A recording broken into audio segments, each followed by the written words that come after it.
저작거리를 걷고 있던 황소와 춘실. 갑자기 어느 한 도사가 길을 막아서는데 저자와 이소 사이의 인연은 하늘이 맺어준 것이니라. 내 말을 명심하게. 며칠 후 하늘이 노하신 건지 산사태가 일어나는데 장군아, 장군아! 장군이가 춘심이를 구하게 되는데 역시 우리 장군이가 최고야. 오디오 야담을 찾아주셔서 감사합니다. 구독과 좋아요는 영상 제작에 큰 힘이 됩니다. 조선 성종 연간 경기도 어느 산골 마을에 춘심이라는 처자가 살았습니다.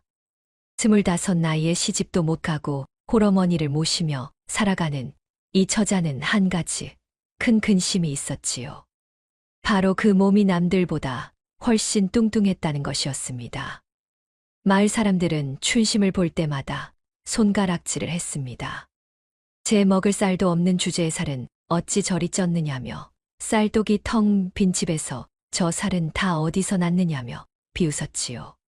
장에라도 나가면 아낙네들이 모여서 수군거렸습니다. 저렇게 뚱뚱하니 시집을 못 가는 거라며 저 나이에 홀어머니 모시고 살면 늙어 죽을 때까지 저 꼴일 거라며 혀를 찼습니다. 하지만 춘심은 뚱뚱한 것이 타고난 체질일 뿐 게으르거나 멋보인 적이 없었습니다. 오히려 남들보다 더 부지런히 밭일을 하고 품앗이를 다녔지요. 새벽 일찍 일어나 밭에 나가 김을 메고 해질녘까지 남의 집 일을 거들어주며 품삯을 받았습니다. 그럼에도 몸은 줄지 않았고 마을 사람들의 혀는 더욱 길어져만 갔습니다. 춘심의 어머니는 3년 전부터 병석에 누워 계셨습니다. 기침이 그치질 않았고 얼굴은 날로 야위어갔지요. 춘심은 어머니를 위해 약을 구하려고 1년 내내 품팔이를 했습니다. 겨울에는 얼어붙은 빨래를 했고 여름에는 뜨거운 논에서 모를 심었습니다. 그렇게 모은 돈이 겨우 단량이었지요. 그해 봄 춘심은 드디어 장터에 나갈 준비를 했습니다. 이 돈으로 인삼 한 뿌리와 녹용 조금을 사서 어머니께 다려드릴 생각이었습니다. 주머니에 단량을 꼭 쥐고 춘심은 어머니께 다녀오겠다고 인사를 드렸습니다. 어머니는 야윈 손으로 춘심의 손을 잡으며 말씀하셨지요. 우리 춘심아, 조심해서 다녀오너라. 사람들 말에 상처받지 말고. 춘심은 고개를 끄덕이고 집을 나섰습니다. 장터까지는 걸어서 2시간이 걸렸습니다. 춘심이 장터에 도착했을 때는 이미 해가 중천에 떠 있었지요. 장터는 사람들로 북적였습니다. 곡물 파는 상인, 옷감 파는 행상, 엿장수, 대장간, 온갖 물건과 사람들이 뒤섞여 시끌벅적했습니다. 춘심이 약재 상인을 찾아 이곳저곳을 헤매는데 저 멀리서 우리 앞에 사람들이 모여 웅성거리는 것이 보였습니다.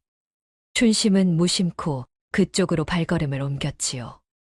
가까이 다가가 보니 사람들이 모두 혀를 차며 고개를 저었습니다. 소 우리 한 구석에는 작은 송아지 한 마리가 쓰러져 있었지요. 갈비뼈가 다 드러날 정도로 말라 있었고 숨소리도 가늘게 겨우 붙어 있는 것 같았습니다. 털은 군데군데 빠져 있었고 다리는 힘없이 축 늘어져 있었습니다. 눈은 반쯤 감긴 채로 까무러칠 듯 축 처져 있었지요. 늙은 소장수가 긴 한숨을 내쉬며 중얼거렸습니다. 이놈을 데리고 3일을 다녔는데 아무도 거들떠보지 않는다며 이놈 데리고 다니다간 자기까지 굶어 죽겠다며 그냥 여기 버리고 가야겠다고 했지요. 구경하던 사람들도 고개를 끄덕이며 말했습니다. 누가 저런 죽어가는 짐승을 사겠느냐며 안 죽은 게 신기하다며 오늘 밤을 못 넘길 거라며 비웃었습니다. 어떤 이는 저걸 데려가 봤자 엿값도 안 나올 거라고 했고 어떤 이는 차라리 개밥으로나 쓰라고 했습니다. 사람들이 하나둘 흩어지기 시작했습니다. 소장수도 다른 소들을 챙기며 등을 돌렸지요. 송아지는 그렇게 우리 한 구석에 버려진 채 가쁜 숨만 몰아쉬고 있었습니다. 춘심은 그 자리에 우뚝 서서 송아지를 바라보았습니다. 한참을 그렇게 서 있었지요. 송아지의 눈이 가늘게 떠졌습니다. 그 눈빛에는 살고 싶다는 간절함이 담겨 있었습니다. 춘심의 가슴이 먹먹해졌습니다.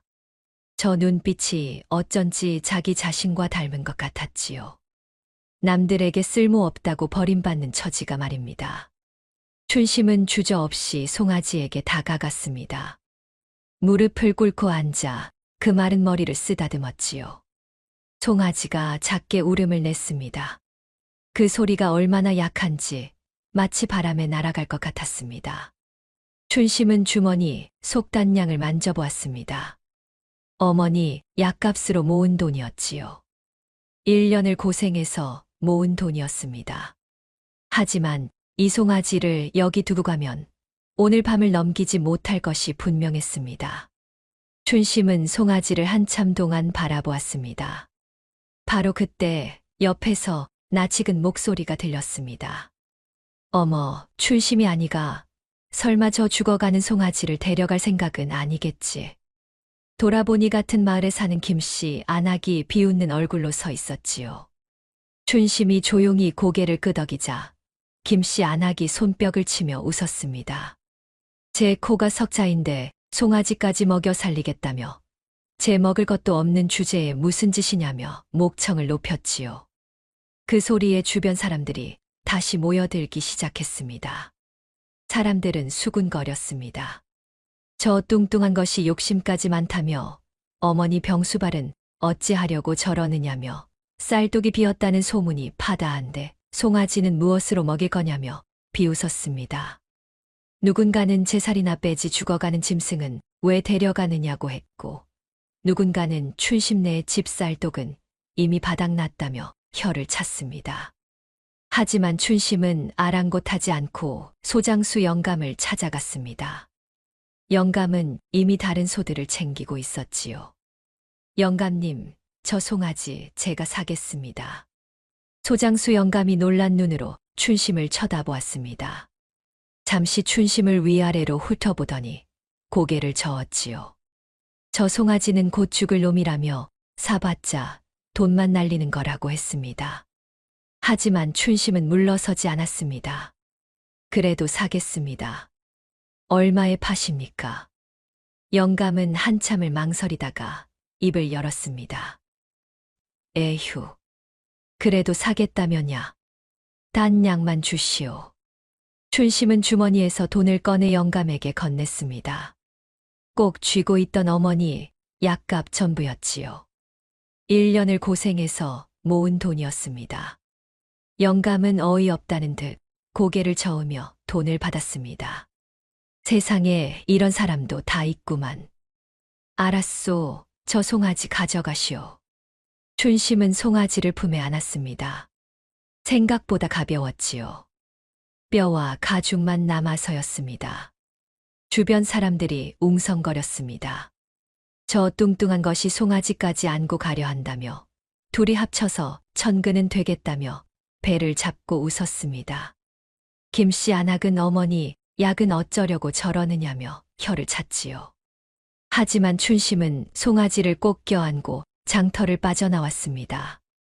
뒤에서 사람들의 웃음소리가 들렸지만 춘심은 뒤돌아보지 않았습니다. 돌아가는 길은 멀었습니다. 송아지를 안고 2시즌을 걸어야 했지요. 춘심은 중간에 여러 번 쉬었습니다. 송아지는 가벼웠지만 2시즌을 걷는 동안 계속 안고 가기에는 역부족이었습니다. 춘심은 쉴 때마다 송아지에게 나지막이 속삭였습니다. 아가야, 조금만 참거라. 곧 집에 도착한다. 송아지가 춘심의 품에서 작게 울었습니다. 마치 고맙다고 말하는 것 같았지요.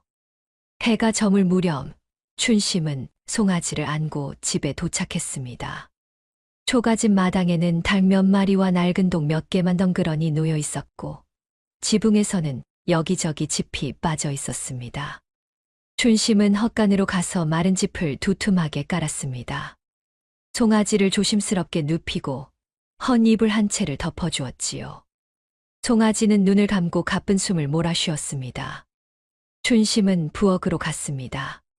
쌀독을 열어보니 바닥에 쌀이 한 줌 남짓 남아 있었지요. 춘심은 그 쌀을 전부 꺼내 물에 불렸습니다.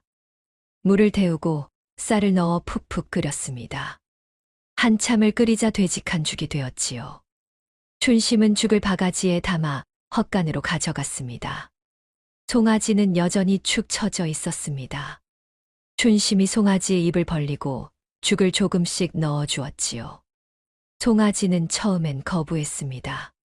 하지만 춘심이 계속 입가에 발라주자 조금씩 핥기 시작했습니다.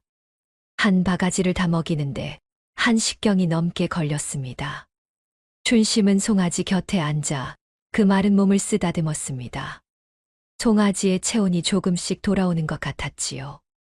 춘심은 송아지를 바라보며 나지막이 말했습니다. 너는 지금 말랐지만 언젠가는 덩치도 크고 늠름한 소가 될 거야. 그래, 이름을 지어줘야겠구나. 장군이. 내 이름은 장군이다. 훌륭한 장군처럼 씩씩하게 자라거라. 송아지가 작게 울음을 냈습니다. 마치 자기 이름을 알아듣는 것 같았지요. 춘심은 그날 밤 장군이 곁을 지키며 밤을 새웠습니다. 안방에서는 어머니의 기침 소리가 들렸고 헛간에서는 장군이의 가쁜 숨소리가 들렸습니다. 춘심은 두 생명을 지켜야 한다는 생각에 잠을 이루지 못했습니다.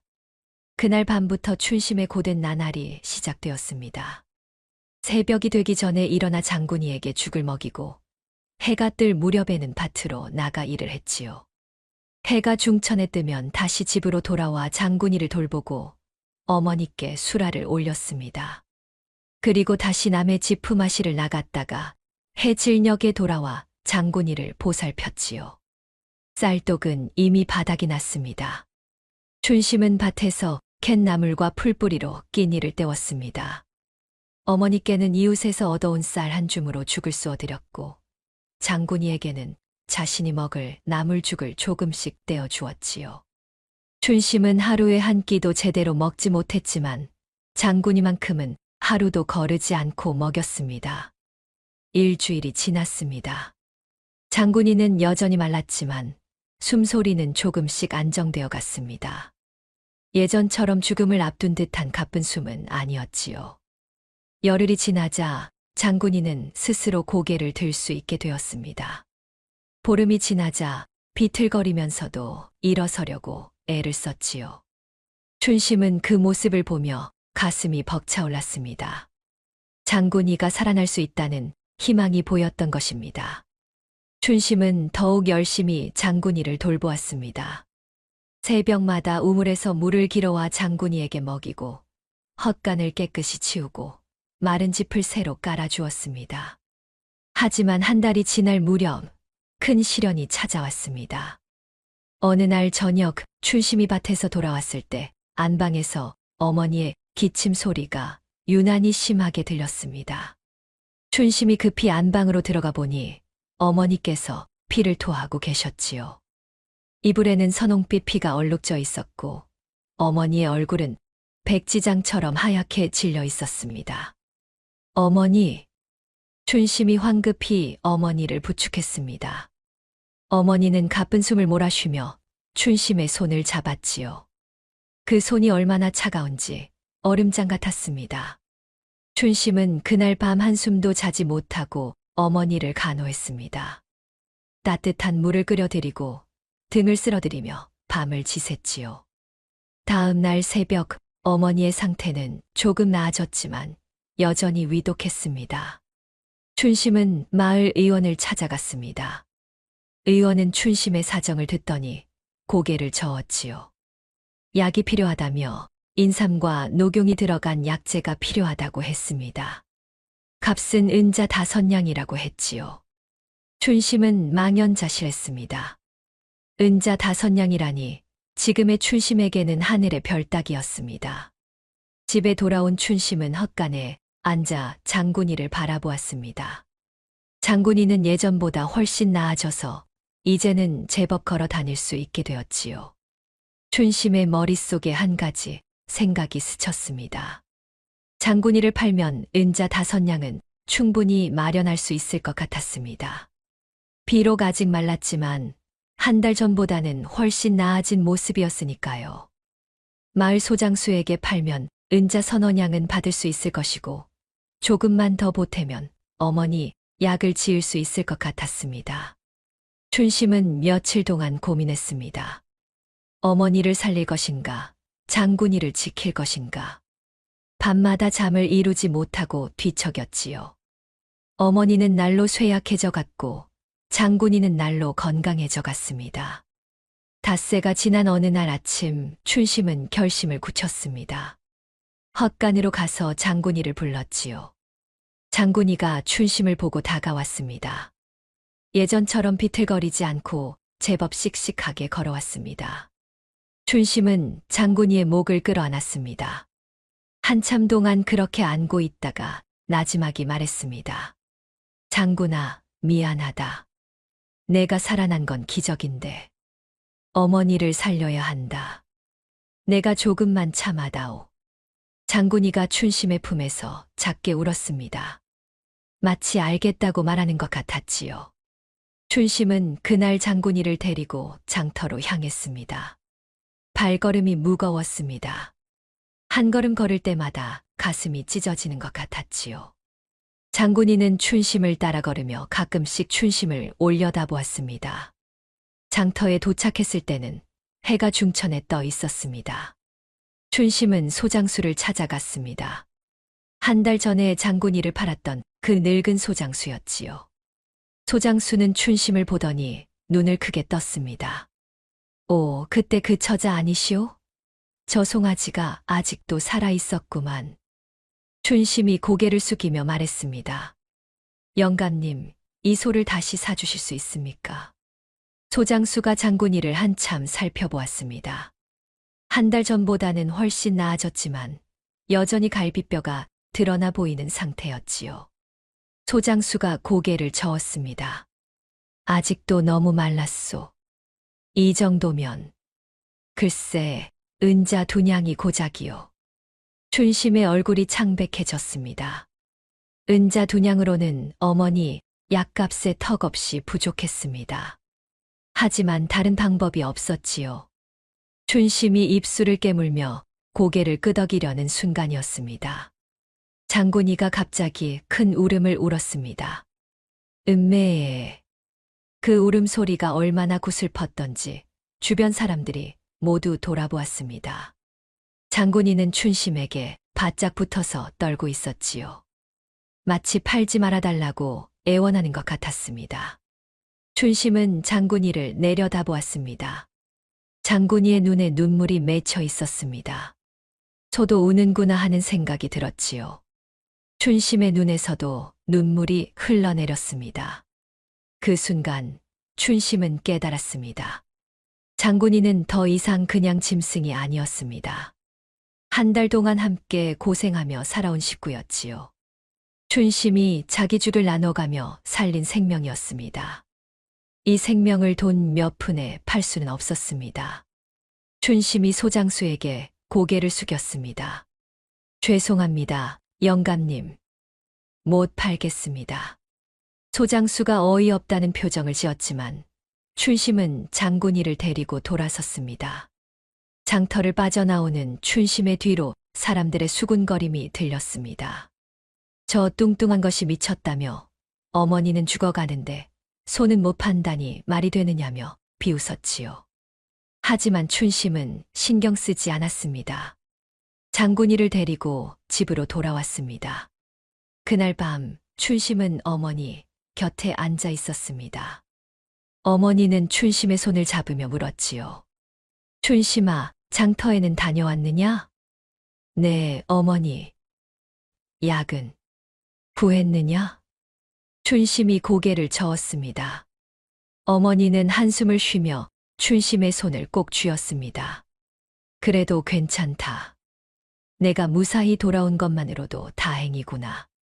춘심은 어머니의 손을 꼭 잡고 눈물을 흘렸습니다. 어머니는 춘심을 위로하듯 머리를 쓰다듬어 주셨지요. 다음 날부터 춘심은 더욱 열심히 일했습니다. 새벽부터 밤늦게까지 품앗이를 다니며 돈을 모았습니다. 나무를 캐서 장터에 팔고 남의 집 빨래를 해주고 바치를 거들어 주었습니다. 한 푼 두 푼 모아서 어머니 약값을 마련하려고 했지요. 그러면서도 장군이는 하루도 거르지 않고 챙겼습니다. 자신이 굶더라도 장군이에게는 먹이를 주었고 밤마다 헛간을 깨끗이 치워주었습니다. 장군이는 날로 건강해졌습니다. 2달이 지나자 갈비뼈가 보이지 않을 정도로 살이 올랐고 3달이 지나자 제법 튼튼한 송아지가 되었지요. 마을 사람들은 여전히 춘심을 비웃었습니다. 하지만 춘심은 개의치 않았습니다. 장군이와 어머니, 이 두 생명을 지키는 것이 춘심의 전부였으니까요. 3달이 지나고 계절은 어느덧 여름으로 접어들었습니다. 장군이는 놀라울 정도로 변해 있었지요. 처음 장터에서 데려왔을 때의 그 앙상한 송아지는 온데간데 없고 이제는 제법 건장한 소가 되어 있었습니다. 갈비뼈는 보이지 않았고 털도 윤기가 흘렀습니다. 다리도 튼튼해져서 마당을 힘차게 뛰어다녔지요. 춘심은 장군이를 보며 감탄했습니다. 3달 전만 해도 죽어가던 송아지였는데 이제는 다른 집 소들보다 더 튼튼해 보였으니까요. 장군이의 눈빛도 달라졌습니다. 예전에 그 죽음을 앞둔 듯한 흐릿한 눈빛은 사라지고 이제는 맑고 영특한 눈빛이 반짝였지요. 어느 날 아침 춘심은 장군이를 데리고 밭으로 나갔습니다. 장군이에게 쟁기질을 가르쳐 볼 생각이었지요. 밭은 집에서 한 식경 거리에 있었습니다. 작은 밭이었지만 춘심이 혼자 일구기에는 벅찼습니다. 지금까지는 호미로 땅을 파고 손으로 김을 메왔지만 장군이가 쟁기를 끌어준다면 일이 훨씬 수월할 것 같았습니다. 춘심은 장군이에게 쟁기를 메워주었습니다. 낡은 쟁기였지만 아직 쓸만했지요. 장군이는 처음 매는 쟁기가 낯선지 몸을 비틀었습니다. 춘심이 장군이의 목을 쓰다듬으며 달랬지요. 장군아, 무섭지 않다. 천천히 해보자꾸나. 장군이가 춘심을 바라보았습니다. 그 눈빛에는 믿음이 담겨 있었지요. 춘심이 쟁기를 잡고 장군이 앞에서 천천히 걸었습니다. 장군이가 조심스럽게 발을 떼었습니다. 처음에는 서툴렀습니다. 장군이가 힘을 주는 방향이 일정하지 않아서 쟁기가 이리저리 흔들렸지요. 밭고랑도 삐뚤빼뚤했습니다.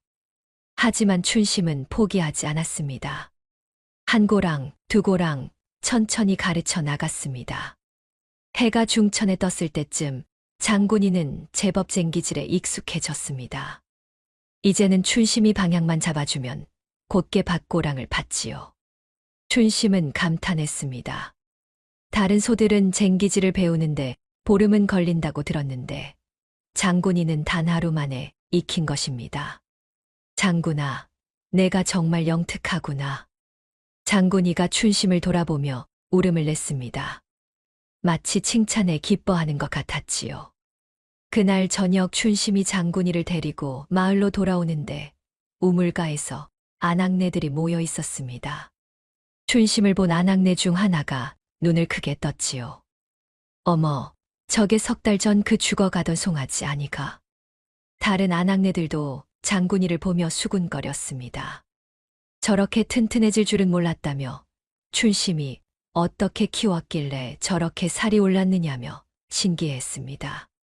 하지만 곧 비아냥거리기 시작했지요.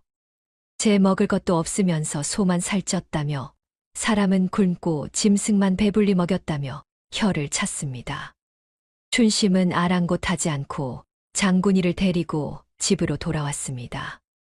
그해 여름 춘심은 장군이와 함께 밭을 일궜습니다. 장군이가 쟁기를 끌어주니 일이 훨씬 수월했지요. 춘심 혼자였다면 한 달은 걸렸을 일을 열흘 만에 끝냈습니다. 밭에는 조와 콩을 심었고 한쪽에는 배추와 무도 심었습니다. 여름 내내 춘심은 부지런히 밭을 돌보았습니다. 새벽마다 물을 길어다 밭에 주었고 해가 질 무렵에는 풀을 뽑았습니다. 장군이는 언제나 춘심을 따라다니며 도왔지요. 가끔 춘심이 지쳐서 밭두렁에 앉아 있으면 장군이가 다가와 춘심 곁에 누웠습니다. 춘심은 장군이의 등에 기대어 잠시 쉬곤 했지요. 가을이 되었습니다. 춘심의 밭에는 탐스러운 곡식들이 고개를 숙이고 있었습니다. 조는 아리실하게 익었고 콩은 꼬투리가 터질 듯 불렀습니다. 배추와 무도 싱싱하게 자라 있었지요. 수확의 계절이었습니다. 춘심은 장군이와 함께 밭으로 나가 곡식을 거두었습니다. 조를 베고 콩을 따고 배추와 무를 뽑았습니다. 장군이는 수레에 곡식을 가득 싣고 집까지 끌어주었지요. 닷새 동안 수확을 하고 나니 집마당 한편에 곡식 더미가 쌓였습니다. 춘심은 그것을 보며 눈물을 흘렸습니다. 지난 몇 년 동안 이렇게 많은 수확을 거둔 적이 없었지요. 모두 장군이 덕분이었습니다. 춘심은 곡식 중 일부를 장터에 내다 팔았습니다. 조 한 섬에 은자 2냥을 받았고 콩 반 섬에 은자 1냥을 받았습니다. 합해서 은자 5냥이 생겼지요. 춘심은 그 돈으로 곧장 의원에게 달려갔습니다. 의원은 인삼과 녹용이 든 약재를 지어주었습니다. 춘심은 그것을 들고 집으로 돌아와 정성껏 약을 다렸지요. 어머니께 약을 드렸습니다. 어머니는 야윈 손으로 약사발을 받아 드시며 눈물을 흘렸습니다. 3달 동안 어머니께 약을 다려 드렸습니다. 어머니의 기침이 줄어들기 시작했지요. 얼굴에도 혈색이 돌았고 기력도 조금씩 회복되었습니다. 춘심은 매일 어머니 곁에서 약을 다리고 수발을 들었습니다.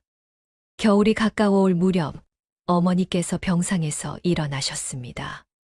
3달 전만 해도 피를 토하시던 분이 이제는 스스로 걸으실 수 있게 된 것이지요. 춘심은 기뻐서 어머니를 부축하고 마당으로 나왔습니다. 마당에는 장군이가 서 있었습니다. 어머니께서 장군이를 보시고는 빙그레 웃으셨지요. 저 소가 우리 집을 살렸구나. 춘심이 고개를 끄덕였습니다. 어머니의 말씀이 맞았습니다. 장군이가 없었다면 이번 가을 수확도 없었을 것이고 어머니 약값도 마련하지 못했을 것입니다. 그날 저녁 춘심은 장군이에게 특별히 좋은 여물을 주었습니다. 마른 콩잎과 볏짚을 섞어서 푸짐하게 주었지요. 장군이는 맛있게 먹으며 가끔씩 춘심을 돌아보았습니다. 하지만 마을 사람들의 시선은 달라졌습니다. 춘심네 밭에서 대풍년이 들었다는 소문이 퍼지자 사람들은 부러움 반 시기 반으로 수군거렸습니다. 어떤 이는 춘심이 무슨 수를 썼을 거라고 했고 어떤 이는 저 뚱뚱한 것이 복이 있나 보다며 혀를 찼습니다. 특히 같은 마을에 사는 김씨, 안학은 노골적으로 시기했습니다. 우물가에서 춘심을 만날 때마다 비아냥거렸지요. 제 먹을 것도 없던 주제에 이제는 쌀독이 가득 찼다며 소 한 마리로 인생이 달라졌다며 빈정거렸습니다. 하지만 춘심은 신경 쓰지 않았습니다. 어머니께서 건강을 회복하셨고 장군이는 튼튼하게 자랐으며 집에는 겨울을 날 곡식이 넉넉했습니다. 그것으로 충분했지요. 어느 날 저녁 춘심은 장군이와 함께 밭으로 산책을 나갔습니다. 해가 지는 하늘은 붉게 물들어 있었고 들판에는 가을바람이 불었습니다. 장군이는 춘심 곁을 천천히 걸으며 가끔씩 풀을 뜯었지요. 춘심은 장군이의 등을 쓰다듬으며 말했습니다.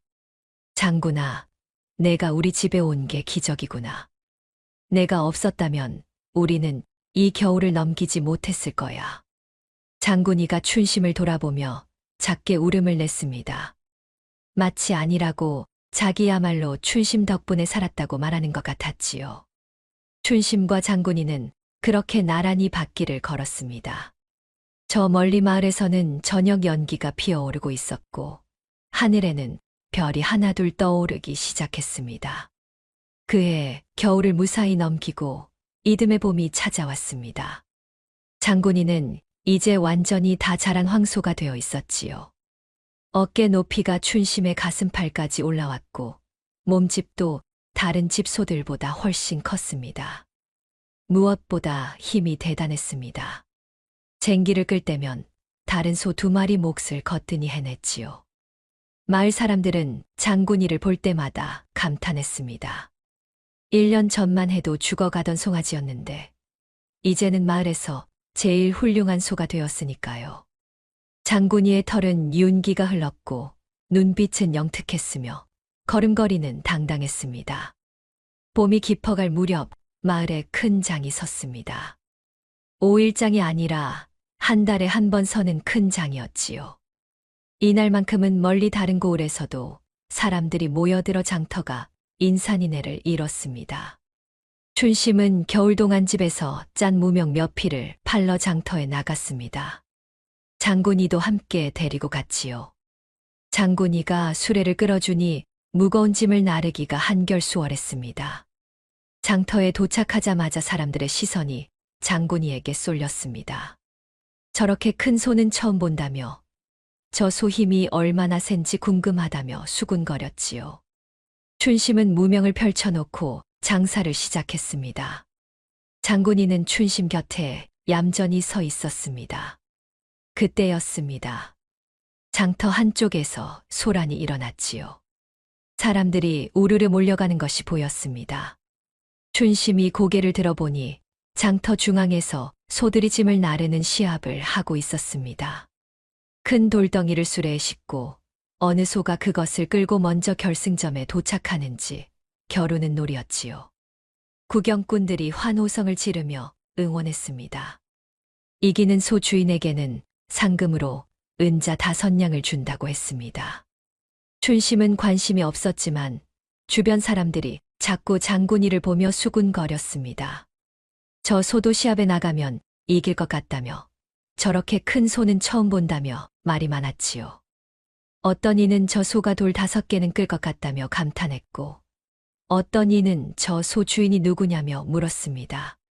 시합이 끝나갈 무렵 한 사내가 춘심에게 다가왔습니다.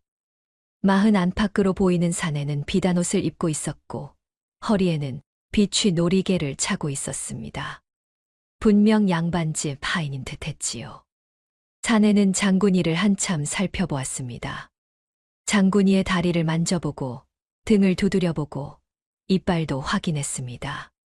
그러더니 만족스럽다는 듯 고개를 끄덕이고는 어디론가 급히 가버렸습니다. 춘심은 불안한 마음이 들었지만 다시 무명을 정리하기 시작했지요. 얼마 지나지 않아 그 사내가 다시 나타났습니다. 이번에는 한 양반을 모시고 왔지요. 육수는 넘어 보이는 양반은 비단 도포를 입고 갓을 쓰고 있었습니다.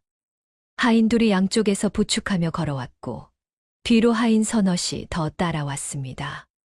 양반은 장군이를 보더니 눈을 반짝였습니다. 한참을 돌아보더니 만족스러운 표정을 지었지요. 그러고는 춘심을 내려다보며 말했습니다. 이것 봐라, 계집아. 저 소가 내 것이냐? 춘심이 움츠러들며 대답했습니다. 그러하옵니다. 나리. 양반이 코웃음을 쳤습니다. 춘심의 뚱뚱한 몸과 남루한 옷을 훑어보며 비웃는 듯한 표정을 지었지요. 내가 최부자라 한다. 저 소를 내게 팔아라. 값은 후하게 쳐주마. 춘심이 황급히 고개를 저었습니다. 아니 되옵니다. 나리. 이 소는 팔 수 없사옵니다. 최부자의 눈썹이 꿈틀했습니다. 자기 말을 거절하는 사람이 드물었던 모양이지요. 잠시 춘심을 노려보더니 다시 입을 열었습니다. 은자 10냥을 주겠다. 어서 팔거라. 은자 10냥이라면 보통 소 값의 2배가 넘는 금액이었습니다. 주변에서 구경하던 사람들이 웅성거렸지요. 저렇게 큰 돈을 준다는데 안 팔 리가 있느냐며 저 뚱뚱한 것이 복도 많다며 수군거렸습니다. 하지만 춘심은 더욱 단호하게 고개를 저었습니다. 나리, 돈이 문제가 아니옵니다. 이 소는 저희 집 식구나 다름없사옵니다. 최부자의 얼굴이 붉어졌습니다. 그는 한 발 앞으로 나서며 춘심을 내려다보았지요. 감히 내 제안을 2번이나 거절하느냐. 내가 누구 앞에 서 있는지 모르는 모양이로구나. 주변 사람들이 숨을 죽였습니다. 최 부자는 이 고을에서 제일 가는 부자이자 권세가였습니다. 사또와도 친분이 있고 관아의 관리들도 최 부자 눈치를 보는 판이었지요. 그런 양반을 거절하다니 사람들은 춘심을 걱정스럽게 바라보았습니다. 최 부자가 다시 말했습니다. 은자 15냥이다. 이 이상은 없다. 어서 팔겠다고 대답해라. 춘심은 떨리는 목소리로 대답했습니다. 죄송하옵니다. 나리. 아무리 큰 돈을 주신다 해도 이 소는 팔 수 없사옵니다. 최 부자의 얼굴이 일그러졌습니다. 그는 주먹을 불끈 쥐며 춘심을 노려보았지요. 좋다. 내가 그렇게 나온다면 어쩔 수 없구나. 내게는 방법이 있다. 곧 후회하게 될 것이다. 최 부자가 하인들에게 손짓하며 돌아섰습니다. 하인들이 황급히 최 부자를 부축하며 자리를 떠났지요. 떠나면서 최 부자가 뒤를 돌아보며 춘심을 쏘아보았습니다. 그 눈빛은 차갑고 음험했습니다. 주변 사람들이 춘심에게 다가와 혀를 찼습니다. 최 부자를 화나게 했으니 큰일 났다며 저 양반이 그냥 넘어갈 리 없다며 걱정했지요. 김씨 안악도 끼어들며 말했습니다. 춘심아, 내가 미쳤구나. 최 부자 나리를 거절하다니. 너 이제 이 마을에서 살기 힘들 거다. 춘심은 아무 대꾸도 하지 않았습니다. 다만 장군이의 고삐를 꼭 쥐고 서 있을 뿐이었지요. 장군이는 춘심 곁에 바짝 붙어서 불안한 듯 발을 굴렀습니다. 춘심은 무명을 챙겨서 장군이와 함께 장터를 빠져나왔습니다. 하지만 뒤에서 누군가 지켜보는 듯한 느낌이 계속 들었습니다. 춘심이 몇 번이나 뒤를 돌아보았지만 사람들 틈에 섞여 있어서 누군지 알 수 없었지요. 집으로 돌아오는 길, 춘심은 불안한 마음을 떨칠 수 없었습니다. 최 부자의 차가운 눈빛이 자꾸만 떠올랐지요. 저 양반이 그냥 물러날 사람 같지 않았습니다. 춘심은 장군이에게 나지막이 말했습니다. 장군아, 아무리 큰 돈을 준다 해도 너를 팔 수는 없단다. 너는 우리 가족이니까. 장군이가 춘심을 돌아보며 작게 울었습니다. 마치 고맙다고 자기도 춘심을 지키겠다고 말하는 것 같았지요. 그날 저녁 집에 돌아온 춘심은 어머니께 장터에서 있었던 일을 말씀드렸습니다. 어머니께서 춘심의 손을 잡으며 말씀하셨습니다. 춘심아, 내가 옳은 일을 했다. 하지만 조심해야 한다. 저런 양반들은 자기 뜻대로 안 되면 무슨 짓이든 한단다. 춘심은 고개를 끄덕였습니다. 어머니의 말씀이 맞았습니다. 하지만 장군이를 팔 수는 없었습니다. 장군이는 춘심이 죽을 나눠가며 살린 생명이었고 어머니의 목숨을 구한 은인이었으니까요. 그날 밤 춘심은 불안한 마음에 잠을 이루지 못했습니다. 밤중에도 몇 번이나 헛간으로 나가 장군이를 확인했지요. 장군이는 평온하게 잠들어 있었지만 춘심은 마음이 놓이지 않았습니다. 춘심의 예감은 틀리지 않았습니다.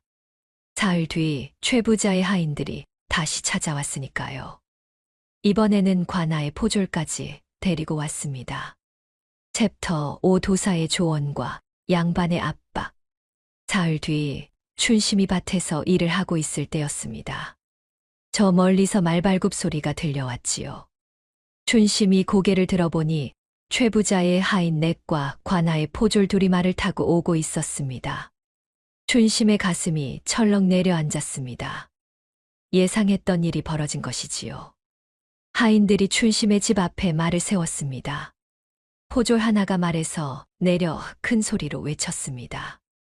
춘심이라는 계집은 어디 있느냐? 어서 나와라. 춘심이 떨리는 다리로 집 앞으로 걸어갔습니다. 포졸이 품에서 문서 한 장을 꺼내 펼쳤지요. 그러고는 위압적인 목소리로 읽어 내려갔습니다. 최 부자께서 소를 구입하겠다고 정당한 값을 제시했으나 춘심이 이를 거절했다는 내용이었습니다. 관아에서는 최부자의 요청을 받아들여 소를 정당한 값에 거래하도록 명한다는 것이었지요. 춘심이 떨리는 목소리로 말했습니다. 나리, 그 소는 제 가족이나 다름없사옵니다. 팔 수 없습니다.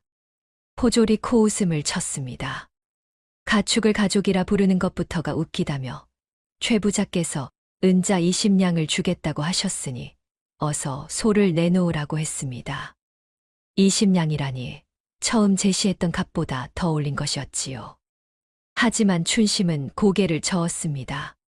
포졸이 인상을 찌푸리며 하인들에게 눈짓했습니다. 하인들이 헛간으로 향했지요. 춘심이 황급히 그들 앞을 가로막았습니다. 안 됩니다. 장군이를 데려갈 수 없습니다. 포졸이 춘심을 밀쳐냈습니다. 춘심이 땅바닥에 넘어졌지요. 하인들이 헛간으로 들어가 장군이의 고삐를 잡았습니다. 장군이가 크게 울부짖으며 발버둥 쳤습니다.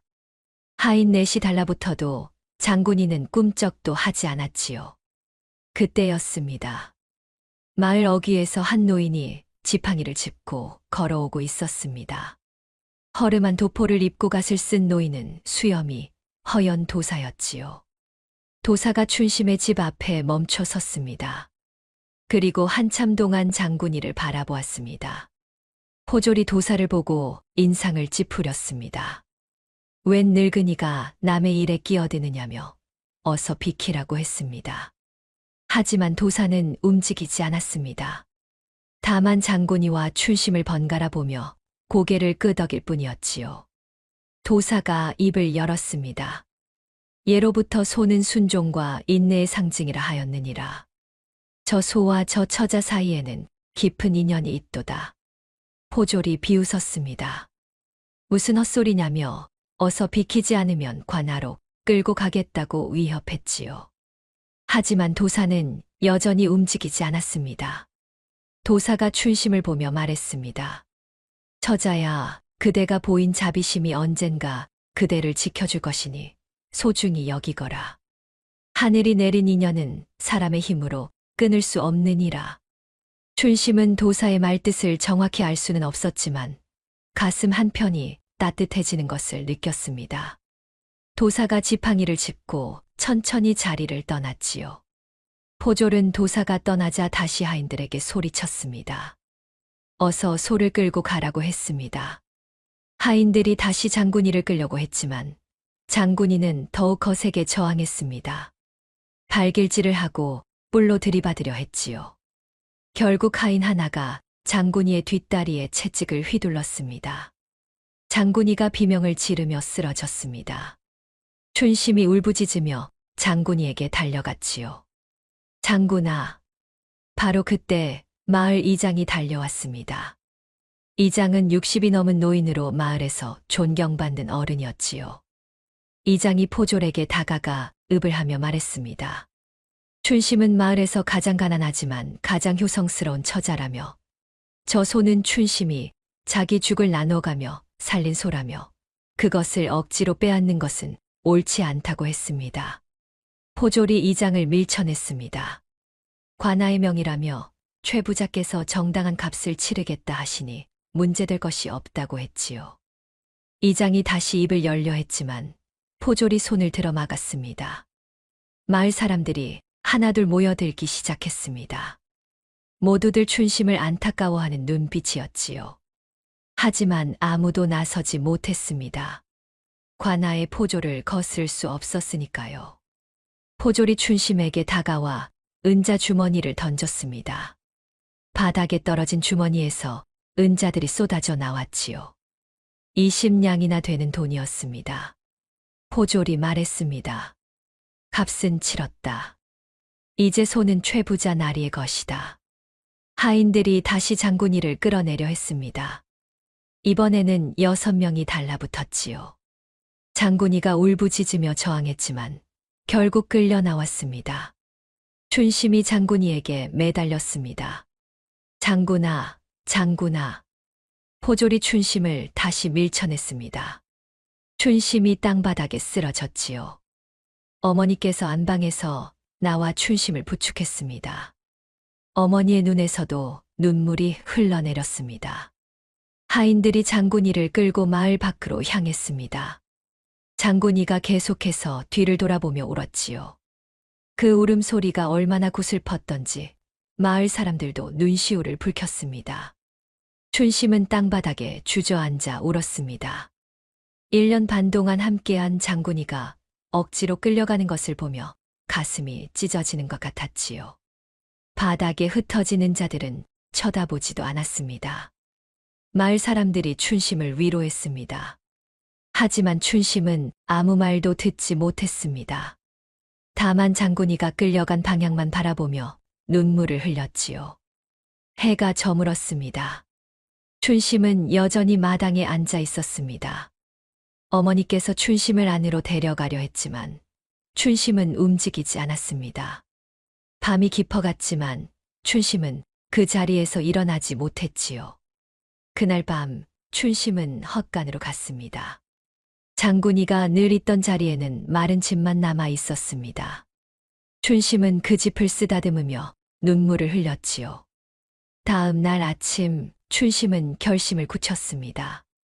퇴부자를 찾아가기로 한 것입니다. 무릎을 꿇고 빌어서라도 장군이를 돌려받겠다는 생각이었지요. 춘심은 몸을 씻고 가장 깨끗한 옷으로 갈아입었습니다. 어머니께서 춘심을 말렸습니다. 퇴부자는 냉혹한 사람이라며 가봤자 소용없을 거라고 했지요. 하지만 춘심은 고개를 저었습니다. 어머니, 그래도 가봐야겠습니다. 장군이를 그냥 보낼 수는 없습니다. 춘심은 집을 나섰습니다. 퇴부자의 집은 마을에서 한 시진 거리에 있었습니다. 춘심은 그곳을 향해 걸어갔지요. 퇴부자의 집에 도착했을 때는 해가 중천에 떠 있었습니다. 큰 기와집이었고 대문 앞에는 하인들이 서 있었습니다. 춘심이 다가가자 하인들이 막아섰지요. 춘심이 읍을 하며 말했습니다. 퇴부자 나리를 뵙고 싶다고, 장군이를 돌려달라고, 빌고 싶다고 했습니다. 하인들이 비웃었습니다. 주인 나리께서 천한 것을 만날 리 없다며 어서 돌아가라고 했지요. 춘심은 대문 앞에 무릎을 꿇었습니다. 하인들이 놀라며 일으켜 세우려 했지만 춘심은 움직이지 않았습니다. 그렇게 한식경이 지났습니다. 드디어 대문이 열렸습니다. 퇴부자가 나왔지요. 춘심을 내려다보며 코웃음을 쳤습니다. 이것 봐라. 이제 와서 무릎을 꿇어봤자 소용없다. 손은 이미 내 것이 되었느니라. 춘심이 머리를 조아리며 빌었습니다. 제발 장군이를 돌려달라고, 은자는 돌려드리겠으니 장군이만 돌려달라고 했지요. 하지만 퇴부자는 냉정하게 말했습니다. 저 손은 사흘 뒤 사또께 진상할 것이라며 이미 결정된 일이라고 했습니다. 춘심의 얼굴이 창백해졌습니다. 사또께 바친다는 것은 뇌물로 쓴다는 뜻이었지요. 퇴부자가 무슨 청을 하려고 사또에게 장군이를 바치려는 것이었습니다. 퇴부자가 돌아서며 하인들에게 명했습니다. 저 계집을 쫓아내라고 했지요. 하인들이 춘심을 일으켜 세워 밀쳐냈습니다. 춘심은 대문 밖으로 쫓겨났습니다. 춘심은 무너져 내렸습니다. 장군이를 되찾을 방법이 없었습니다. 사흘 뒤면 장군이는 사또에게 바쳐질 것이고 그러면 영영 다시 볼 수 없을 것이었지요. 춘심은 터덜터덜 집으로 돌아왔습니다. 온몸에 힘이 빠져 있었습니다. 집에 도착했을 때는 해가 기울고 있었지요. 그날 밤 춘심은 잠을 이루지 못했습니다. 장군이 생각에 가슴이 미어졌습니다. 장군이도 지금 어딘가에서 춘심을 그리워하고 있을 것 같았지요. 사흘이 지났습니다. 춘심은 그동안 아무것도 먹지 못했습니다. 장군이 생각에 밥이 목으로 넘어가지 않았지요. 어머니께서 걱정하며 죽이라도 한 그릇 드시라고 했지만 춘심은 고개를 저었습니다. 그날은 유난히 날씨가 흐렸습니다. 먹구름이 하늘을 뒤덮었고 공기는 무겁게 가라앉아 있었지요. 초여름이 시작되는 시기였지만 마치 장마철 같은 날씨였습니다. 오후가 되자 비가 내리기 시작했습니다. 처음에는 보슬보슬 내리던 비가 점점 굵어졌지요. 한 식경이 지나자 억수같이 쏟아지기 시작했습니다. 마을 사람들이 황급히 집 안으로 들어갔고 거리는 금세 물바다가 되었습니다. 춘심은 안방에 앉아 창밖을 바라보았습니다. 빗소리가 지붕을 두드렸고 마당에는 물이 차오르고 있었지요. 장군이가 있었다면 헛간으로 달려가 비를 피하게 해주었을 텐데 이제는 그럴 수도 없었습니다. 비는 밤새도록 내렸습니다. 다음 날 아침에도 그 다음 날에도 계속 내렸지요. 사흘째 되는 날 마을에 물이 차기 시작했습니다. 개울물이 불어나 논밭을 덮쳤고 낮은 지대에 있는 집들은 물에 잠기기 시작했습니다. 마을 사람들이 웅성거렸습니다. 이런 큰 비는 10년 만이라며 산 위에 저수지가 터지면 큰일 난다며 걱정했지요. 이장이 마을 사람들을 모아 높은 곳으로 대피하라고 했습니다. 춘심도 어머니를 부축하고 집을 나섰습니다. 마을 뒷산 중턱에 있는 정자로 대피하기로 했지요. 비는 여전히 억수같이 쏟아지고 있었습니다. 그때였습니다. 저 멀리서 우르릉 하는 소리가 들렸습니다. 천둥 소리가 아니었지요. 무언가 무너지는 소리였습니다. 마을 사람들이 소리 나는 쪽을 바라보았습니다. 산 위에 저수지가 터진 것이었습니다.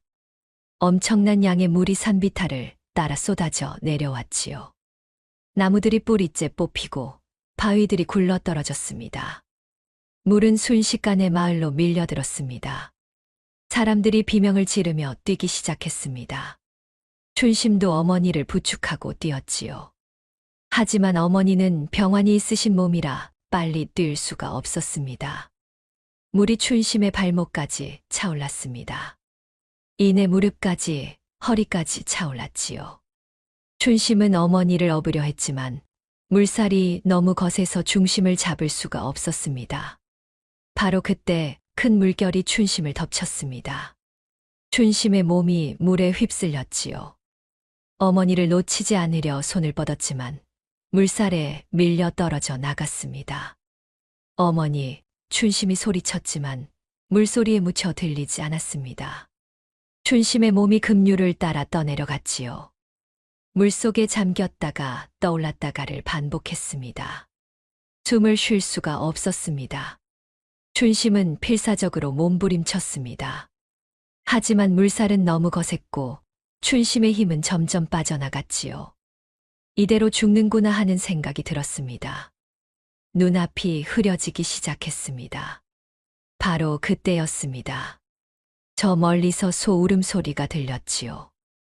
음매에 그 소리가 어찌나 크고 우렁찼던지 빗소리와 물소리를 뚫고 춘심의 귀에 들려왔습니다.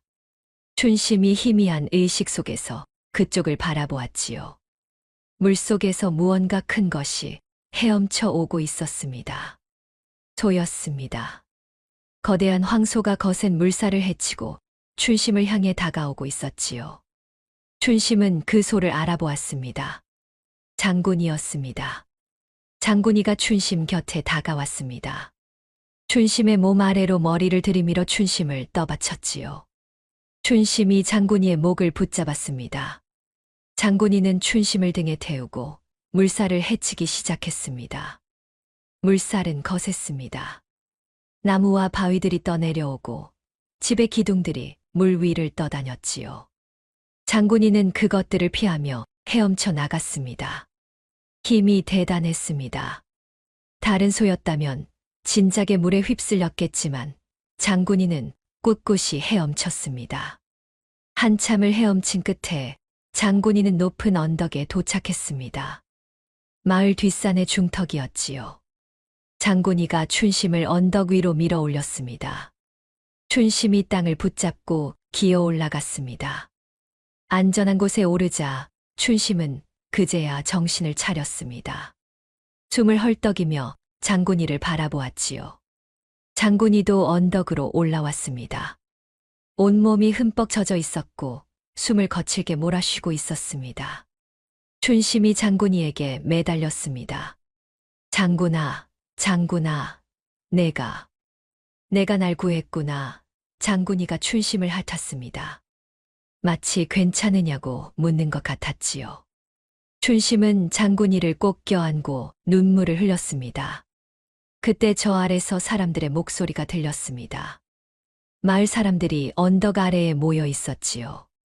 모두들 춘심과 장군이를 바라보며 놀라움과 감탄을 금치 못하고 있었습니다. 이장이 큰 소리로 외쳤습니다. 저것 보시오.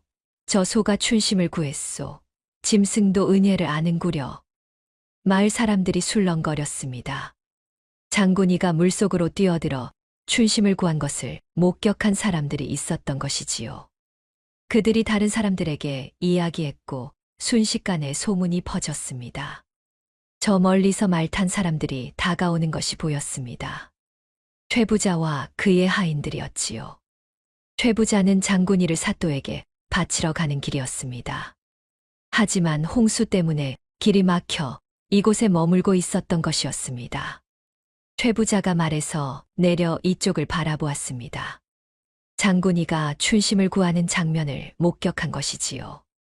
최부자의 얼굴이 굳어졌습니다. 그때 한 사람이 최부자 곁으로 다가왔습니다. 며칠 전 춘심의 집에 왔던 그 도사였지요. 도사가 최부자에게 말했습니다. 날이 보셨습니까? 저것이 바로 천명이옵니다. 소는 순종과 인내의 상징이라 하였거니와 저 소와 저 처자 사이에는 끊을 수 없는 인연이 있사옵니다. 최부자가 아무 말도 하지 못했습니다. 그저 장군이와 춘심을 바라볼 뿐이었지요. 도사가 다시 말했습니다. 나리께서 권세로 저들을 갈라놓으려 하셨으나 하늘이 이를 허락하지 않으신 것이옵니다. 이제라도 깨닫고 잘못을 바로잡으시는 것이 좋을 듯하옵니다. 최부자는 한참 동안 말이 없었습니다. 그러다가 깊은 한숨을 내쉬었지요. 비가 그치기 시작했습니다. 먹구름 사이로 햇살이 비쳤고 하늘에 무지개가 떴습니다. 마을 사람들은 그것을 보며 탄성을 질렀지요. 춘심은 장군이를 껴안고 있었습니다. 장군이의 따뜻한 체온이 느껴졌습니다. 살아있다는 것이, 장군이와 함께 있다는 것이 얼마나 감사한지 알 수 있었지요. 어머니께서 다른 마을 사람들의 도움을 받아 언덕 위로 올라오셨습니다. 춘심을 보시고는 달려와 껴안으셨지요. 춘심아, 무사하구나. 춘심이 어머니를 꼭 껴안았습니다. 그리고 장군이를 보며 말했습니다. 어머니, 장군이가 저를 구했습니다. 장군이가 아니었다면 저는 죽었을 것입니다. 어머니께서 장군이를 쓰다듬으며 눈물을 흘리셨습니다. 장군이가 어머니를 향해 고개를 숙였지요. 해가 저물 무렵 물이 조금씩 빠지기 시작했습니다. 마을 사람들은 하나둘 집으로 돌아갔지요. 춘심도 어머니를 부축하고 장군이와 함께 집으로 향했습니다. 그날 밤 춘심은 장군이를 헛간에 눕히고 정성껏 돌보았습니다. 젖은 몸을 닦아주고 따뜻한 여물을 주었지요. 장군이는 편안하게 눈을 감았습니다.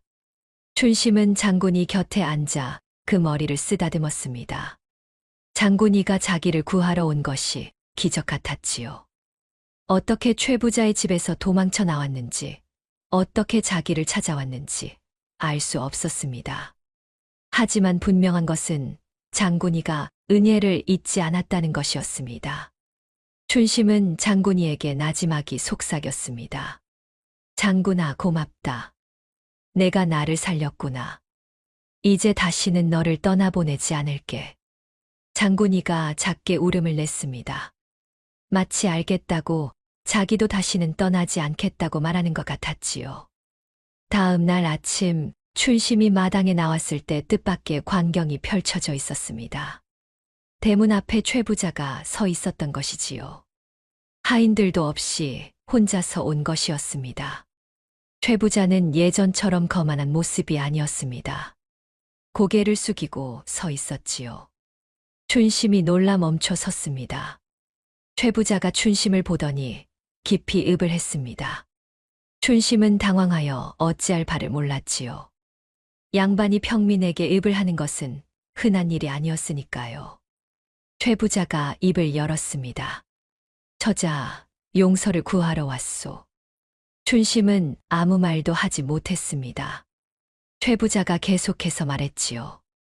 어제 홍수 속에서 장군이가 춘심을 구하는 것을 목격했다며 그 광경을 보고 크게 깨달은 바가 있었다고 했습니다. 짐승도 은혜를 잊지 않는데 자기는 권세와 욕심에 눈이 멀어 옳지 못한 일을 저질렀다고 했지요. 최부자가 품에서 무언가를 꺼냈습니다. 은자 주머니였습니다. 며칠 전 춘심에게 던졌던 그 돈이었지요. 최부자가 그것을 춘심에게 건넸습니다. 이 돈을 돌려받으시오. 내가 잘못 생각했소. 저 손은 돈으로 살 수 있는 것이 아니었소. 춘심이 은자 주머니를 받았습니다. 최부자가 다시 읍을 하고는 돌아서려 했지요. 춘심이 그를 불렀습니다. 나리, 잠시만 기다려 주십시오. 춘심이 헛간으로 달려갔습니다. 장군이를 데리고 나왔지요. 장군이는 최부자를 보고 경계하는 듯 발을 굴렀습니다. 하지만 춘심이 쓰다듬자 조용해졌습니다. 춘심이 최부자에게 말했습니다. 나리, 장군이를 보십시오. 이 손은 제가 죽을 나눠가며 살린 생명이옵니다. 저에게는 가족이나 다름없사옵니다. 나리께서 이제 그것을 이해하셨다니 감사하옵니다. 최부자가 장군이를 바라보았습니다. 한참을 그렇게 서 있다가 고개를 끄덕였지요. 그대의 마음을 이제야 알겠소. 내가 어리석었소. 최부자가 다시 한번 읍을 하고 떠났습니다. 춘심은 그의 뒷모습을 바라보며 한숨을 내쉬었지요. 그날 오후 마을에 또 다른 손님이 찾아왔습니다. 며칠 전 나타났던 그 도사였지요. 도사는 춘심의 집 앞에 서서 장군이를 한참 동안 바라보았습니다. 도사가 춘심에게 말했습니다. 처자야, 그대가 보인 자비심이 그대를 구했느니라. 예로부터 소는 순종과 인내의 상징이라 하였거니와 그대와 저 소 사이의 인연은 하늘이 맺어준 것이니라. 춘심이 읍을 하며 대답했습니다. 도사님, 가르침 감사하옵니다. 장군이가 아니었다면 저는 죽었을 것입니다. 도사가 고개를 끄덕였습니다. 그리고 하늘을 올려다보며 말했지요. 세상에는 돈으로 살 수 없는 것들이 있다며 진정한 가치는 마음에서 나온다며 그대가 그것을 보여주었다고 했습니다. 도사가 지팡이를 짚고 떠나려 할 때 춘심이 물었습니다. 도사님, 장군이는 어떻게 저를 찾아온 것일까요? 도사가 미소 지으며 대답했습니다. 인연이란 보이지 않는 줄로 이어져 있는 법이니라. 그대가 저 소에게 베푼 은혜가 줄이 되어 위기의 순간 그대를 구한 것이니라. 도사가 천천히 마을을 떠났습니다. 춘심은 그 모습을 바라보다가 장군이를 쓰다듬었지요. 그날 저녁 마을 사람들이 춘심의 집으로 모여들었습니다. 모두들 어제 일을 이야기하며 감탄했지요. 장군이가 홍수 속에서 춘심을 구한 일은 삽시간에 온 마을에 퍼졌고 이웃 마을에까지 소문이 났습니다. 이장이 춘심에게 말했습니다. 춘심아, 내가 옳았다. 내가 장군이를 지킨 것이 결국 너를 살렸구나. 김씨 안악도 춘심에게 다가왔습니다. 예전에 춘심을 비웃던 그 안악이었지요. 안악은 고개를 숙이며 말했습니다. 춘심아, 내가 미안하다. 그동안 너를 비웃고 무시해서 미안해. 내가 진정으로 대단한 사람이었구나. 춘심은 고개를 저었습니다. 괜찮다고 자기도 처음에는 확신이 없었다고 했지요. 다만 장군이를 버릴 수 없었을 뿐이라고 했습니다. 마을 사람들이 모두 춘심을 칭찬했습니다. 뚱뚱하다고 가난하다고 무시하던 사람들이 이제는 춘심을 존경하는 눈으로 바라보았지요. 그날 밤 춘심은 어머니와 함께 저녁을 먹었습니다. 소박한 밥상이었지만 가족이 함께 있다는 것만으로도 행복했습니다. 밥을 먹고 나서 춘심은 헛간으로 갔지요. 장군이는 여물을 먹고 있었습니다. 춘심이 다가가자 고개를 들어 춘심을 바라보았습니다. 춘심이 장군이의 목을 껴안았지요. 장군아, 우리 앞으로도 계속 함께 살자꾸나. 내가 있어서 정말 다행이야. 장군이가 춘심을 핥았습니다. 마치 자기도 그렇다고 말하는 것 같았지요. 세월이 흘렀습니다. 춘심은 장군이와 함께 밭을 일구며 살았습니다. 해마다 풍년이 들었고 집안은 점점 나아졌지요. 어머니의 병환도 완전히 나았고 춘심은 더 이상 마을에서 무시당하지 않았습니다. 몇 년 뒤 춘심에게도 혼처가 들어왔습니다. 이웃 마을의 착한 총각이었지요. 총각은 춘심의 마음씨를 보고 반했다고 했습니다. 춘심은 한 가지 조건을 내걸었습니다. 장군이와 함께 살아야 한다고 했지요. 총각은 흔쾌히 받아들였습니다. 춘심은 시집을 갔지만 장군이를 데리고 갔습니다. 장군이는 춘심의 새 집에서도 쟁기를 끌며 농사를 도왔지요. 춘심이 아이를 낳았을 때 장군이는 아이가 우는 소리를 들으면 헛간에서 나와 집 앞을 서성이며 걱정했습니다. 장군이는 15해를 살았습니다. 소로서는 긴 수명이었지요. 늙어서도 장군이는 춘심 곁을 지켰습니다. 마지막 날 장군이는 춘심의 손을 핥으며 눈을 감았습니다. 춘심은 장군이를 껴안고 눈물을 흘렸지요. 장군이가 죽은 뒤 춘심은 집 뒤편 언덕에 장군이를 묻었습니다. 그리고 그곳에 작은 비석을 세웠습니다. 비석에는 이렇게 새겨져 있었지요. 의로운 소 장군이 이곳에 잠들다. 춘심은 해마다 장군이의 무덤을 찾아가 절을 올렸습니다. 춘심의 자식들도 할머니를 따라 장군이의 무덤에 절을 올렸지요. 그리고 장군이의 이야기를 들으며 자랐습니다. 세월이 더 흘러 춘심이 할머니가 되었을 때 마을 아이들이 춘심에게 모여들었습니다. 아이들은 장군이 이야기를 들려달라고 졸랐지요. 춘심은 아이들을 모아놓고 이야기를 들려주었습니다. 죽어가던 송아지를 구한 일, 자기 죽을 나눠가며 키운 일, 장군이가 홍수 속에서 자기를 구한 일을 들려주었지요. 아이들은 눈을 반짝이며 이야기를 들었습니다. 춘심이 아이들에게 말했습니다. 얘들아, 이 이야기가 우리에게 가르쳐 주는 것은 무엇일까? 한 아이가 대답했습니다. 할머니, 짐승도 은혜를 아는데 사람이 어찌 모르겠어요. 춘심이 고개를 끄덕이며 웃었습니다. 그렇단다. 은혜는 잊지 말아야 하는 것이고 진정한 가치는 돈이 아니라 마음에 있는 것이란다. 아이들이 고개를 끄덕였습니다. 춘심은 장군이의 무덤이 있는 언덕을 바라보았지요. 저 언덕 아래 잠든 장군이가 아직도 자기를 지켜주고 있는 것만 같았습니다. 그 이야기는 대대로 전해져 내려왔습니다. 춘심과 장군이의 이야기는 마을의 전설이 되었지요. 사람들은 그 이야기를 들으며 은혜를 잊지 말아야 한다는 것을, 진정한 가치는 눈에 보이는 것이 아니라 마음에 있다는 것을 배웠습니다. 세월이 흘러 춘심도 세상을 떠났지만 그 이야기만은 영원히 남았습니다. 지금도 그 마을에 가면 언덕 위에 작은 비석이 남아있다고 합니다. 그리고 사람들은 그 비석 앞을 지날 때마다 고개를 숙여 절을 한다고 하지요. 가난하고 뚱뚱해서 무시받던 한 처자와 죽어가다 구원받은 한 마리 소의 이야기. 그것이 바로 조선시대에 전해 내려오는 춘심과 장군이의 전설입니다.